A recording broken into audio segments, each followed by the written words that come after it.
So I kind of wanted to talk about this. We've seen lots and lots of videos panicking over this, and I get some panics, and I can see maybe the top 0.1% to be semi-affected by all this. And obviously this is the CT scanner. So obviously I'm going to show you on screen what we kind of got. This is a brief article on it, and this is kind of what everybody is panicking over, because obviously when it comes to scanning cards or scanning packs, the fact that you can do packs, ETBs, booster boxes, and you can layer it, I don't know the technical ins and outs of it, but obviously scanning is an X-ray kind of equipment.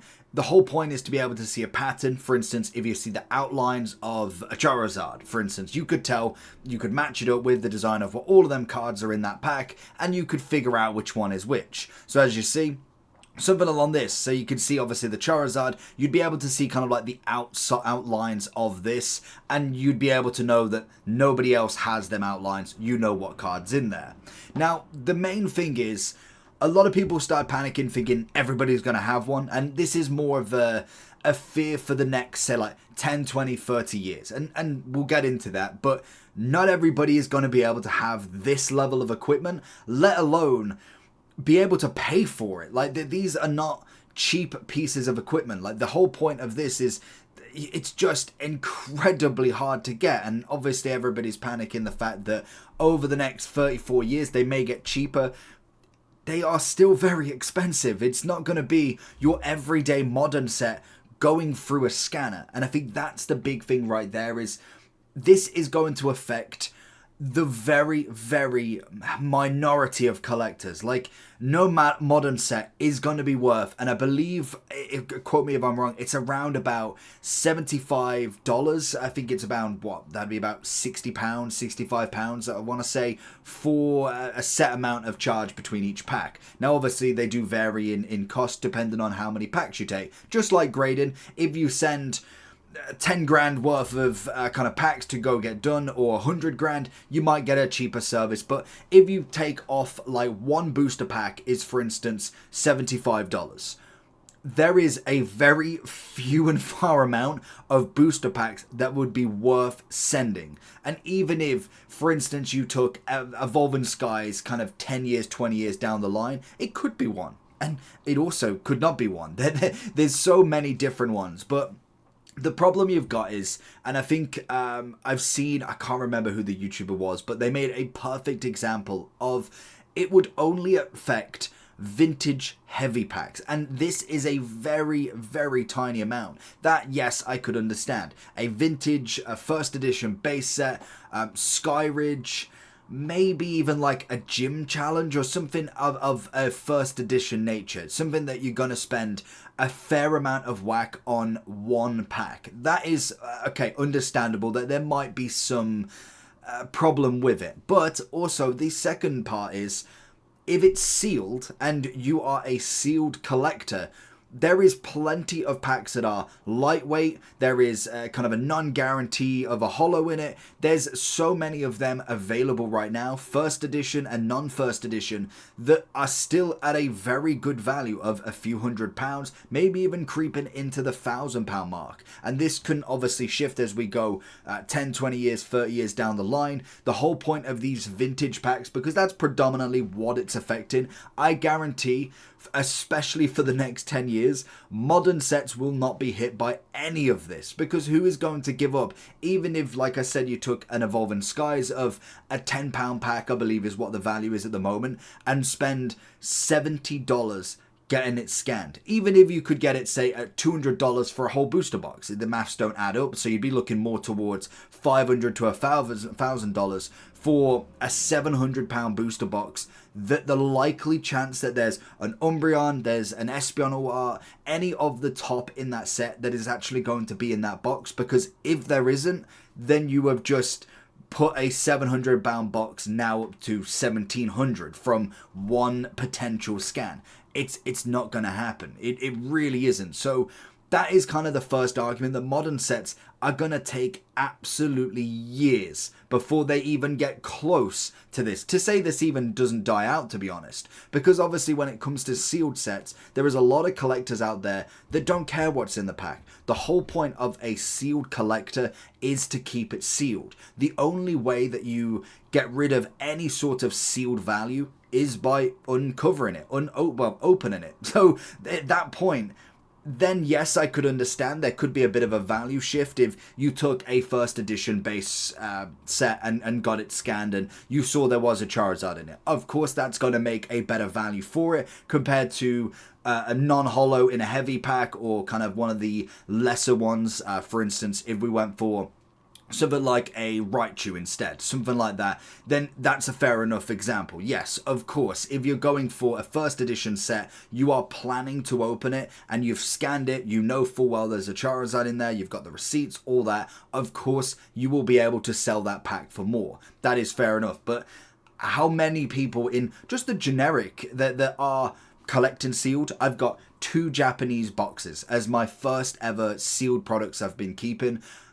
They are not going to be worth scanning. I can tell you that right now. They are most definitely not going to be worth scanning for, at the very part of 20, 30 years, if they even hit that value of what vintage does. Like, I mean, we can kind of speculate investments should appreciate over time if the hobby is still very much alive in the 20, 30 years, because that's kind of what it took base set to get to there. But then you've also got to combat the fact that base set was the first. There is never going to be another base set of equivalent, because base set was the original start of the Pokemon card. So that already holds its value. And then the 10, maybe even up to 20 sets after base set, because there has been quite a decent amount. I'm not talking about like base set compared to Sword and Shield and Scarlet and Violet. It's like the individual sets. If you went in Sword and Shield alone, there's 10 plus sets at a minimum. Yes, some of them like Pokemon Go, the Champions Path.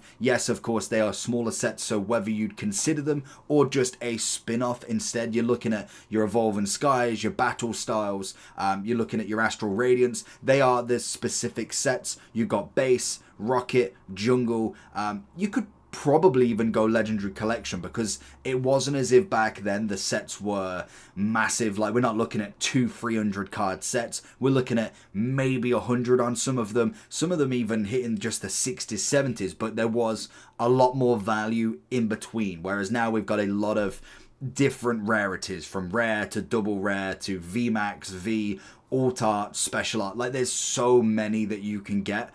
It just adds a totally different ball game to this. So I do think the big thing when it comes to anything CT scan related, and especially collecting sealed stuff, I don't think it would have that big of an impact. Maybe, yes, single booster boxes. Maybe if you're even selling a first edition booster box base set, then I could kind of understand that maybe, yes, if my pricing's correctly, a $250,000 is worth scanning, then yes, that could affect it. But realistically, tell me in the comments, have you got anything worth over 20 grand, I'd say, in a single product? It could be a single box, it could be a single pack.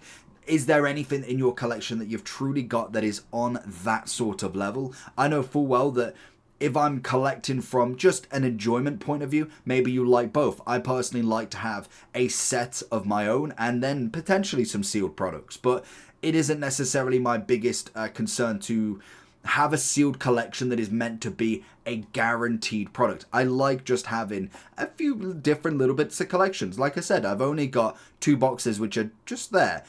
They are just my start, because I thought, you know what, I like the base set. It's my personal original set that I started collecting. Unfortunately, I don't know where they are. We will find them in the loft somewhere at one point, but that is kind of the nostalgic value for me. 151 was a really good set. I started back in Sword and Shield, and then seeing this set, I was like, okay, I like to have something. And to be honest, I have no Japanese sets in my collection, so why not have a couple of different kind of reprints of 151?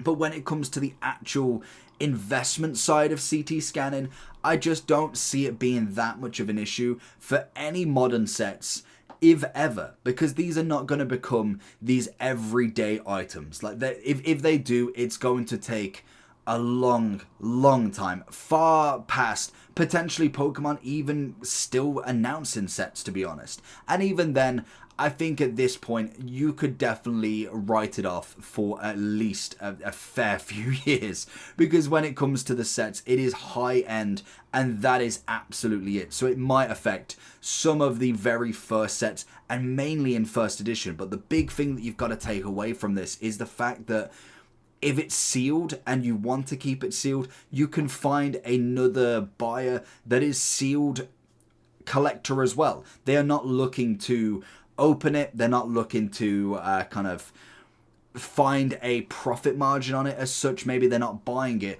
to specifically flip it. They may scan it themselves and know nothing's in it. That's fair enough. But if they're already selling it as a low a low pack, not a low heavy pack, but a low weight pack, they already know there's not going to be a hit in it. So why on earth would you spend £200-300 on a base set pack that is already guaranteed to be low? Because sealed products sell. That's the whole point of sealed products. We see it with the Pop Funk is it the Pop Funk? The Pop figurines, I can't remember what they are. They're kept in box. I know that you can see them, but that's the whole point. The sealed collection of anything. There is people that won't buy a box if it's got a tiny little dent, a tiny little rip. It will have an effect if the collector is looking for complete pristine edition packs. The high rip or the high rib packs, where you've obviously got the base set with the really top heavy foiled side of it.